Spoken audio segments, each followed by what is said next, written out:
आणि त्याच्यामध्ये असं ठरलं की पक्षाचा निर्णय झाला की त्याच्यामध्ये आपण सन्माननीय रुपालीताई नवनाथ बोडके यांचा भाजपाचा उमेदवार म्हणून तिथे आपल्याला हे करायचं आहे। आणि त्याच पद्धतीने आज मी त्याच्यासाठीच आज मान हिंजवडी गटामध्ये आज प्रचाराच्या नारळाचं हे करत असताना आमच्या भाजपा पुरस्कृत उमेदवार रुपालीताई नवनाथ बोडके यांची उमेदवारी भाजपाने पुरस्कृत केली। खरं तर भारतीय जनता पार्टी हा शिस्तीचा पक्ष मानला जातो, परंतु काल उमेदवारी अर्ज दाखल करताना मानगणामधून 2 महिला उमेदवारांसाठी वेगवेगळे स्वतंत्र ईबी फॉर्म जोडण्यात आले। नेमकं काय सांगाल की काय ही परिस्थिती वाढवली भारतीय जनता पार्टी? प्रथमतः सर्वांना जय श्रीराम।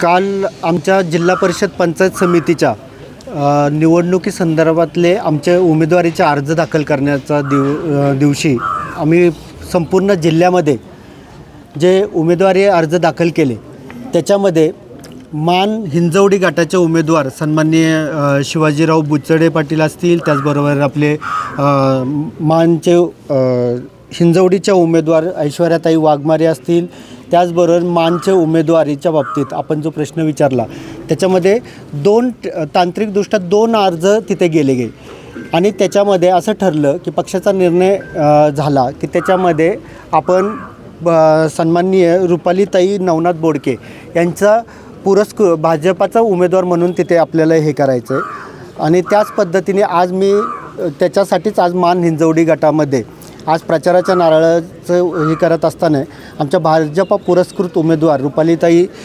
नवनाथ बोडके यांची उमेदवारी भाजपाने पुरस्कृत केली।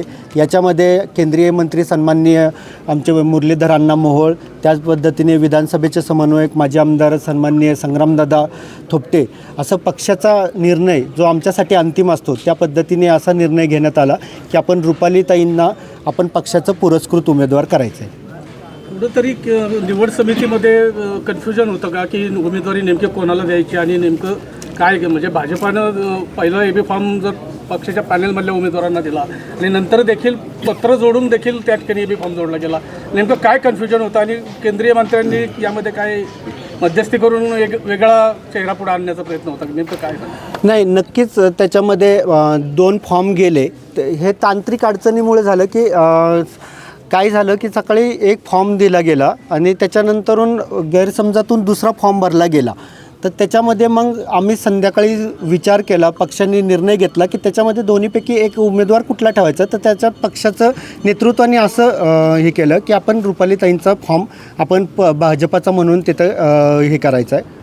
त्या पद्धतीने आम्ही रुपालीताई बोडकेंचा फॉर्म ठेवला। जिल्ह्यातील सर्वात मोठा मतदारसंघ असलेला हा जिल्हा परिषद गट आहे की जिल्ह्यामध्ये एवढं मतदान संख्या कुठल्याच गटामध्ये नाही।